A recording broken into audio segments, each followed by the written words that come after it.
Hello, friends. A drizzling rain lashed against the windows of the little house. Inside, a young man named Adrian sipped his coffee, watching the drops race each other down the glass. It was 2 a.m., and the rest of the world was asleep. Adrian was alone in the little house with nothing but the soft murmur of static for company. For the past 3 years, Adrian had worked the night shift at the local radio station. He loved the solitude, the quiet, the simplicity of it all. His only companions were the microphone and the endless hum of the equipment. It was peaceful, almost meditative. Tonight, however, the silence was broken by an insistent ringing.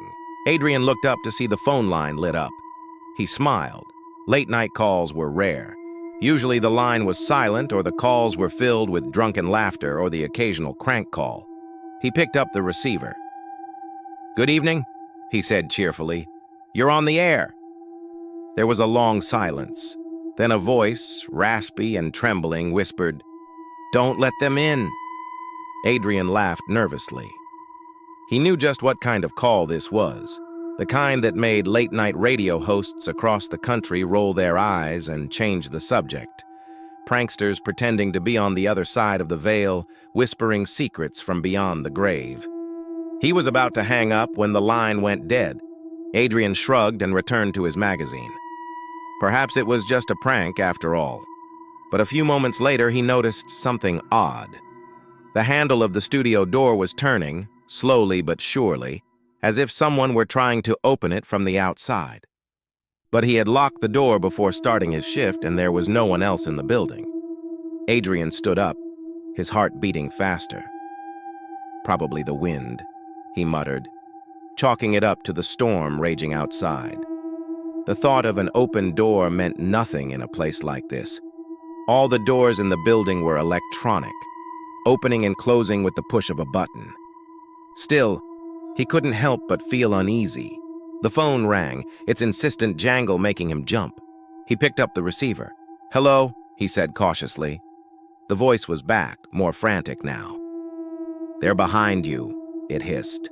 Adrian whirled around, his eyes searching the shadows in the corner of the room. He could see nothing but shelves lined with CDs and dusty equipment.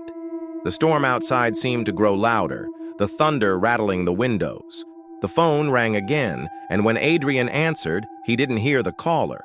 Instead, he heard his own voice, broadcasting live. "Don't let them in." The station lights flickered, plunging the room into darkness for a moment. When they came back on, Adrian saw them.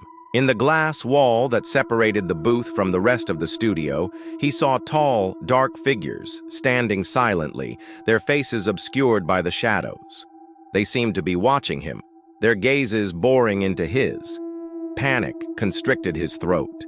He fumbled with the phone, trying to disconnect the call, but his hand was shaking so violently that he couldn't get the receiver to stop ringing. Heart pounding in his chest, he scrambled for the exit, flinging the door open and stumbling out into the night. He expected to find the familiar sight of the station parking lot, maybe the dark outline of the old oak tree or the weather-beaten signpost. What he did not expect to see was this, an endless expanse of impenetrable darkness that seemed to swallow all light and sound. The phone rang again, its echo seeming to come from inside his head. Adrian answered, his voice a shaky whisper. "Hello?" On the other end, his own voice, but colder, more distant, like a disembodied spirit speaking from the grave. "Welcome to the night shift," it said. The broadcast resumed automatically. For the rest of the town, static filled the airwaves, followed by a scream that was cut off abruptly. When the sun finally peeked over the horizon, casting its golden light over the sleepy town, the radio station was empty. The microphone was still on, and the coffee in Adrian's mug was cold. If you tune in to 98.7 FM late at night, you might just hear the faint whisper of his voice, still begging anyone, not to let them in.